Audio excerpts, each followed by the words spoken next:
Notre invité Yannick Jadot, bonjour. Bonjour. Merci d'être avec nous. La situation sociale, ici, dans notre groupe, les salariés de Next Radio TV ont voté massivement hier pour une reprise de la grève jusqu'à lundi 9h, après des propositions jugées insuffisantes par l'intersyndicale sur l'ampleur des réductions d'effectifs au sein de Next Radio TV. Il y a des conséquences évidemment sur l'antenne, sur les antennes RMC Découverte, BFM TV, toutes les antennes de BFM qui sont perturbées. Vous voulez apporter un commentaire ? Déjà d'être de tout cœur avec les grévistes. Vous êtes quand même un réseau d'information, y compris d'information locale. C'est essentiel pour la démocratie. On a vécu depuis 2 ans les gilets jaunes, les grèves de la SNCF, les tensions dans la société, évidemment la crise du Covid. Vous avez été sur le pont matin, midi et soir. Ça fait beaucoup de personnes qui sont pas récompensées pour cet extraordinaire investissement. Donc, puis je pense particulièrement, pardonnez-moi, aux pigistes, aux intérimaires. Je sais que dans ce métier, c'est un statut qui est terrible et qui peut durer de très très très nombreuses années. Le Covid-19. Mais ça renvoie aussi à quoi quand il y a un plan social dans l'industrie, ça fait la une des journaux. Et c'est légitime. Quand il y a un plan social dans les services, où travaille une grande majorité de nos concitoyens, souvent, c'est pas la même actualité. Quelque part, on fait pas attention. Et ça dit aussi... On parle de Renault, et on parle pas d'une entreprise de nettoyage, par exemple. Ça dit peut-être aussi la baisse de la protection dans les services, parce qu'ils sont sacrément bousculés. Oui, bien. Covid-19. Augmentation du nombre de cas dans 11 pays d'Europe, l'OMS s'inquiète. Est-ce que nous négligeons les gestes barrières ? Est-ce que vous-même, vous avez l'impression de négliger les gestes barrières ? Il y a eu incontestablement une envie de retrouver une vie normale une fois qu'on s'est déconfiné. Il y a le soleil, on a envie d'être au restaurant, on a envie de boire un verre de vin avec ses amis. Donc il y a pu y avoir une baisse de la tension, mais quand je prends le train, tout le monde a le masque, en gare, tout le monde a le masque, il y a du gel hydroalcoolique à peu près partout.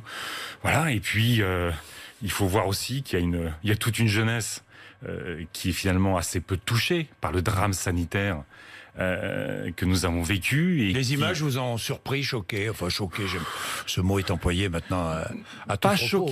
Pas choqué, parce qu'évidemment, il y a un côté, faut être extrêmement vigilant, faut continuer à être vigilant. Mais quand je vois cette jeunesse... Vous habitez le 10e arrondissement, qui est resté confiné longtemps, qui est peu touché par la pandémie, en termes de drame sanitaire, à qui on dit, en fait, maintenant, en plus, tu n'auras pas de boulot. Les canicules ont redémarré. Tu vas te prendre le dérèglement climatique toute ta vie. Quand je vois des enfants qui, à peine reprennent l'école, peuvent pas jouer dans les cours de récré parce qu'il y a la pollution de l'air. Je me dis qu'on a à la fois une jeunesse qui en prend plein la gueule, pardonnez-moi, qui aspire à vivre, parce que la jeunesse, c'est aspirer à vivre. Donc il faut être vigilant, mais il faut aussi être bienveillant vis-à-vis de cette jeunesse. Yannick Jadot, second tour des municipales dimanche. Vous vous attendez à un succès. Est-ce que vous attendez un large succès des listes Europe Écologie Les Verts ou des candidats soutenus par Europe Écologie Les Verts ? Partout où je vais dans le pays, je sens une incroyable aspiration populaire à transformer la ville, à se réemparer de sa vie. Parce que ça existait déjà avant la pandémie.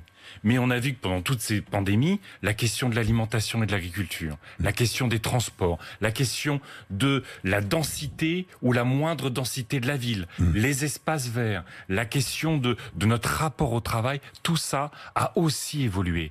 Et je vois une aspiration à la transformation, mais une transformation extrêmement rigoureuse, extrêmement sérieuse. Partout, j'ai rencontré de nombreuses entreprises. Une entreprise formidable, encore à Montpellier il y a quelques jours, Predict, qui est une entreprise française qui aide les maires à l'échelle locale à prévoir les inondations. Vous êtes du Sud, vous avez vu qu'il y a 10-12 jours, il y a eu un événement Cévenol, il serait tombé sur Montpellier, ça pouvait être une catastrophe. Donc on a ce dérèglement climatique, on a cette volonté de solidarité, de bienveillance entre nous, de mieux vivre la ville, et il y a ce logiciel écologiste ce logiciel écologique qui est en train de s'imposer, social, qui est en train de s'imposer, et c'est une belle et grande nouvelle pour notre démocratie. Vous allez vous imposer. Quel est votre objectif, franchement, dimanche? Sais rien. Je vois une formidable dynamique. Où est-ce que vous pensez que vous allez gagner? À Lyon, à Marseille, évidemment à Grenoble, à Besançon, à Tours, à Metz, à Lille. Je l'ai dit, à Montpellier. Et à chaque fois que je cite toutes ces villes, j'en oublie d'autres. Mais il y a encore une fois, on est dans un moment politique extrêmement dur. Un tournant politique. On est dans un tournant politique où finalement la société constate que on veut la vie d'avant, mais on veut pas le système d'avant. Je vous parle de tournant politique. Et donc il faut transformer. Parce que dimanche soir, ou lundi, ou mardi, imaginons que Europe Écologie Les Verts, que les écologistes prennent la tête de la direction de plusieurs grandes villes de France. C'est un tournant politique. Ça veut dire quoi? Ça veut dire que vous devenez le leader de la gauche. Ça veut dire que les écologistes deviennent la première force de gauche, leader de la gauche. Ça veut dire que tout tournera autour de vous. Ça veut dire que l'écologie recompose le paysage politique. En 2017, Macron recompose le paysage politique autour de lui. Aujourd'hui, le macronisme a été aspiré par la droite. La bonne nouvelle démocratique, c'est qu'aujourd'hui, le paysage politique se recompose autour d'une espérance, autour d'un projet, autour de solutions concrètes pour les entreprises, pour les déplacements, pour l'alimentation, pour les services publics de proximité, pour la démocratie. Il y a aussi une aspiration dans les villes à renouveler les équipes. Mais ça veut dire qu'il y a une force du renouveau dans ce pays. Parce que si dimanche... Mais c'est un séisme à gauche. Bien sûr, mais pas simplement à gauche. Pour ce pays. Mais il faut que ce soit un séisme. Mais pas un séisme, parce que séisme, c'est négatif. Il faut que ce soit une mobilisation pour ce pays. Un bouillonnement. Imaginez Paris, Lyon, Marseille, Montpellier, Toulouse, Nantes, Rennes. C'est pas que les écologistes qui tirent, mais tous et toutes le font autour de l'écologie. Et moi, ces forces du renouveau qui se rassemblent dans ce beau projet pour conquérir le pouvoir, pas pour l'occuper, pour l'exercer, pas pour l'accaparer, pour le rendre aux citoyens. Bien sûr. Ce serait un vrai tournant politique. Ça serait un magnifique tournant politique. C'est-à-dire que plus rien ne se fera, à gauche et même au-delà, sans vous. Vous serez au cœur, le pivot de tout espoir futur pour la présidentielle, par exemple. Plus rien ne se fera sans l'écologie, parce qu'on a les canicules, parce que quand j'étais à Montpellier, on en plaisantait presque tellement c'est dramatique. Il faisait très très chaud, et on se disait, notre référence, ça n'est plus Sahara, c'est la Sibérie. Vous vous rendez compte que dans le cercle polaire, il fait près de 40 degrés. Tout ça est aberrant, tout ça va percuter nos modes de vie, et la bonne nouvelle, c'est que l'écologie arrivant au pouvoir crée de l'emploi. Elle dynamise le tissu économique. Je vais en parler. Elle booste toutes les PME et les artisans du territoire. C'est ça la bonne nouvelle. Que doit faire Emmanuel Macron mardi ? Il va prendre des décisions après la convention climat, la convention citoyenne. J'espère. On a des citoyens. C'est un mandat qui lui a été donné. C'est ce que dit Nicolas Hulot. Absolument, il a raison. Les citoyens lui ont donné un mandat. Il a parfaitement raison. On en discutait Quel mandat ? On en discutait encore avec Nicolas hier. C'est extraordinaire. Vous avez des citoyens tirés au sort qui, pendant 9 mois, en plus de leurs activités, en plus de leur métier, se sont convertis à l'écologie. Ils l'ont fait en responsabilité. Et d'ailleurs, je trouve que le mépris affiché par certains responsables politiques sur ces citoyens qui seraient pas à leur place parce qu'ils s'occupent de ce qu'est leur vie et de celle de leurs enfants, je trouve ça indigne. Mais ces citoyens se sont convertis à l'écologie en 9 mois. Et ben moi, j'attends du président de la République, qui est en fonction depuis 3 ans, qu'il commence aussi à se convertir à l'écologie. Il ne l'est pas. Ah non. Bien. Vous savez, on arrive. Vous avez vu Bayer Monsanto qui va donner 10 milliards de dollars pour les victimes du Roundup, du glyphosate. En novembre de cette année, on arrive à l'échéance fixée par le président de la République pour éliminer le glyphosate de notre agriculture. On a augmenté les quantités utilisées. D'un côté, un groupe qui compense, paye pour les cancers générés par le glyphosate. Et de l'autre, un président de la République qui ne tient pas ses promesses. Oui, il faut renouveler les équipes. Bien, Yannick Jadot, quand vous voyez les alliances, la République En Marche, LR, par exemple, à Lyon, mais pas qu'à Lyon, à Bordeaux ou à Strasbourg, vous dites quoi? Vous dites que c'est un combat contre l'écologie? Oui. Qu'on est en train de créer un front anti-écologie? On a un front républicain contre le Front National, contre le Rassemblement National, même si à Perpignan, on voit quelques candidats En Marche qui ont rejoint Alliot, c'est dramatique. Et on a aujourd'hui un front du déclin contre le climat, qui ne cessent dans les discours, quand ils sont sur votre plateau, de dire oui, il faut des villes respirables, oui, il faut de la nature. Et en fait, quand il s'agit de passer aux actes, il ne se range pas du côté de la société en mouvement, il se range du côté des lobbies qui veulent nous engluer dans un vieux monde. Au Havre, vous voteriez pour qui? Vous voteriez pour le communiste Lecoq ou vous voteriez pour Édouard Philippe? Pour le communiste Lecoq. Même s'il est pro-nucléaire, même si... Je pense qu'il y a une aspiration à transformer cette ville, bien sûr. Même s'il est pro-nucléaire. Je vais revenir sur le nucléaire. Écoutez, moi, vous savez, mon combat sur le nucléaire, il est simple. Quand aujourd'hui, on met en danger EDF, on met en danger notre service public de l'électricité à cause du nucléaire. Vous savez que EDF a un projet de faire encore des EPR, ces prétendus nouveaux réacteurs qui nous coûtent 10 milliards de trop sur 10 ans de trop. Ils veulent en faire 2 autres en Grande-Bretagne. Vous vous rendez compte qu'on va vendre aux Britanniques, on prétend vendre aux Britanniques de l'électricité à 110 € le mégawattheure, sorti des réacteurs, quand l'éolien offshore, qui crée tellement d'emplois enfin, à Montoire, à Saint-Nazaire, dans beaucoup de villes françaises, ça sort à moitié prix du nucléaire. On a un potentiel extraordinaire. On a les meilleurs ingénieurs du monde en énergie.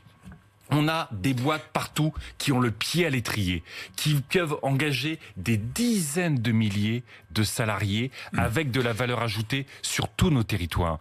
Comment on peut encore faire le choix d'une énergie risquée, qui est aujourd'hui très chère, contre des énergies citoyennes qui créent beaucoup d'emplois? Un mot quand même, un mot sur les engagements de vos candidats. Et que je regardais à Lyon, le candidat veut interdire les congrès internationaux. C'est intelligent, franchement. Est-ce que c'est raisonnable? Écoutez, je vous pose la question. J'ai pas vu cette proposition. Moi, je vous le dis. J'ai pas vu cette proposition. Je la regarderai.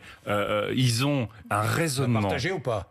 Il faudrait que je la regarde, parce que j'ai du mal à croire que tous les centres de congrès qui existent à Lyon vont devenir vides. Je crois pas à ça. Mais je regarderai. Vous n'espérez pas. Nous devons continuer à faire de nos villes des villes attractives économiquement, qui boostent la dynamique des entreprises. Et à chaque déplacement, vous savez, les candidats et les candidates me font rencontrer des entreprises. Bien, Yannick Jadot, justement. Parce qu'elles ont envie de bouger. Alors, la convention sur le climat, les propositions, est-ce que ce n'est pas de la décroissance annoncée?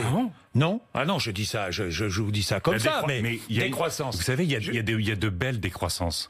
Moi, j'ai un combat, c'est la décroissance des inégalités dans notre pays. Ça mine notre pays. J'ai un combat, c'est la décroissance des maladies générées par la pollution, la décroissance du CO2. On a un grand projet européen potentiel, sortir notre économie du carbone. Ça booste, je l'ai dit 100 fois, quand je discute avec le patron de la CPME, Monsieur Asselin, donc la confédération des PME, aujourd'hui on est presque sur le même discours. Il dit, il faut investir à l'échelle des territoires. Oui, il faut investir sur les secteurs riches en emplois. Oui, et regardez cette convention citoyenne qui est parfois moquée. Qu'est-ce qu'elle dit avec beaucoup de bon sens? Eh ben, sur l'investissement, l'aide publique à la rénovation, eh ben, elle doit se focaliser sur les plus vulnérables, aider tout le monde, mais se focaliser sur les plus vulnérables. Est-ce qu'il faut réduire la consommation? Non, ça dépend de la consommation. Oui, ça dépend laquelle. La réduction du temps de travail, l'agriculture bio. Vous êtes content qu'il n'y ait pas de réduction, pas de proposition de réduction du temps de travail? Je pense que, vu la crise sociale dans laquelle nous sommes, il faut ce projet-là, qui est un projet de civilisation. Ce projet-là n'est pas un projet d'actualité. Aujourd'hui, il faut trouver du boulot pour le potentiel 1 million de chômeurs supplémentaires. Donc une croissance 700 000 jeunes. Donc une croissance verte. Donc une économie verte. Il faut absolument booster tous les secteurs qui créent de l'emploi et qui nous font du bien. Vous savez, je ne sais pas si vous avez vu cette tribune de 600 étudiants de l'aéronautique. 600 étudiants de l'aéronautique, notamment de Toulouse. Ils disent quoi? Leur rêve, c'est l'avion. C'est cette liberté qu'apporte l'avion, cette technologie de l'avion.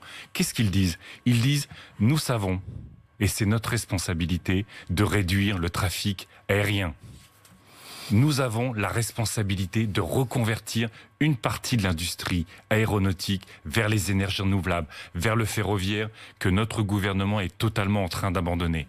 Et ben, je trouve que cette responsabilité de notre jeunesse, de ces ingénieurs de l'aéronautique, elle est formidable. On doit la suivre. Enfin, rien sur la taxe carbone. J'imagine que vous le regrettez. Oui. Rien sur le nucléaire. C'est vrai, mais j'imagine que vous le regrettez. Ce sont 150 citoyens qui, en 9 mois, ont travaillé avec beaucoup de bon sens. Moi, quand j'entends une infirmière dans les zones rurales qui dit « Aujourd'hui, on ne peut pas se passer de la bagnole, mais il va falloir quand même revenir », sur la voiture solo, c'est-à-dire se déplacer seul dans sa voiture. Quand je vois ces citoyens dont on nous a dit que leur seul désir caricaturé par des responsables politiques irresponsables, c'était d'avoir des centres commerciaux en périphérie. Il faut la rétablir.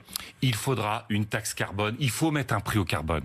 Si on veut éviter le dérèglement climatique. Mais ce qu'ont toujours dit les écologistes, c'est que notamment pour les plus vulnérables, compenser euro par euro.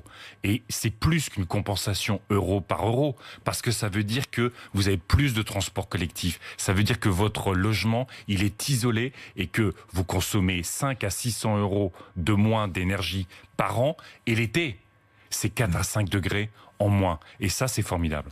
Bien, sortons de l'écologie, Yannick Jadot. Je voudrais vous parler de cette manière peut-être de revisiter notre histoire. Je ne sais pas ce que vous en pensez, vous allez me dire.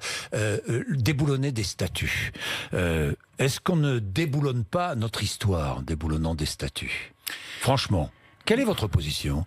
Je pense qu'il faut, on voit là une forme de conflit entre l'histoire telle qu'elle s'est déroulée, dans les contextes de l'histoire, et la mémoire, et notamment la mémoire des victimes. Repenser par exemple la Troisième République simplement avec le regard d'aujourd'hui, c'est aberrant. La Troisième République, c'est l'école. C'est la fortification de notre pacte républicain. Mais c'est aussi cette abomination qu'a été le colonialisme. Et si on dit simplement tous ceux qui ont participé à la Troisième République sont des colonialistes insupportables qu'il faut rayer de l'histoire, c'est une faute politique, c'est une faute historique. Mais notre histoire, et notamment la façon dont on met en scène l'histoire, avec les noms de rues, avec les statues, elle peut évoluer. Il n'y a pas de raison que, d'une certaine façon, une statue soit là pour l'éternité. Il se passe en permanence des choses. Moi, je regrette qu'il n'y ait pas assez de noms de femmes dans les rues. Je regrette qu'il n'y ait pas assez de noms de victimes. On ne peut pas être simplement sur des héros qui sont simplifiés, ils ne sont qu'héroïques, sortis de la complexité de leur histoire, sortis de leur complexité individuelle. Et puis, être face à des mémoires qui sont des vécus familiaux, des vécus personnels, qui peuvent être extrêmement douloureux. Donc, ayons un débat structuré, ayons un débat apaisé sur notre histoire. Vercingétorix, il a été... Quand on a fait nos ancêtres les Gaulois au 19e siècle, c'est pas que, historiquement, on vient plus des Gaulois que des Francs. C'est parce qu'à ce moment-là, il fallait des Gaulois anti-germaniques et non pas des Francs qui venaient aussi de Germanie parce que notre histoire elle était contre l'Allemagne. Vercingétorix, c'est un formidable, dans notre imaginaire, il est formidable, c'est un esclavagiste aussi. Donc ce que je veux dire, c'est que on doit avoir ce débat sur nos personnages. On doit avoir ce débat à l'école, dans la société, sur notre histoire. On doit intégrer les mémoires douloureuses, mais on ne peut pas être dans un débat en permanence caricatural quand on sait qu'il est complexe. Oui, est-ce que... par exemple, la fameuse fresque à Stein, en région parisienne, où l'on voit George Floyd et Adama Traoré, et une phrase qui met en cause la police, les violences policières. Est-ce que cette phrase aurait dû être effacée? Franchement. Il y a de la violence policière. Il faut écouter notre jeunesse qui, je l'ai dit tout à l'heure, précarisée du point de vue scolaire, précarisés du point de vue social, discriminés parce que le nom, parce que l'ethnie, parce que la religion. Il faut entendre leur colère. Mais moi, je veux pas que notre pays, ça soit de la peur et de la colère et que ça finisse sur la division. Non, mais donc, personne ne veut ça. Personne ne veut ça. Oui, donc écoutons-le et agissons. Oui, mais avec une telle phrase, est-ce qu'on n'encourage pas agissons. Moi, je défends une haine contre la police. Moi, je défends la police. Je défends la police. Dans les quartiers, on envoie les plus jeunes, les moins bien payés, les moins expérimentés. On met la police au front de la République, de toutes ces tensions, de toutes ces difficultés. Donc construisons avec les policiers, avec la société, un vrai service public de la police, avec des moyens, des compétences, de la formation, une juste rémunération et avec un commandement et un gouvernement qui ne rompt jamais la tradition républicaine de la police. Ça n'a pas été le cas ces derniers mois. Travaillons. Moi, vous savez, quand je vois des policiers qui travaillent avec les jeunes, avec des magistrats, avec des élus, pour faire en sorte que dans certains quartiers, ça se passe bien, eh bien, je trouve ça formidable. C'est un exemple. Bien, merci Yannick Jadot, 8h54 RMC et BFM TV.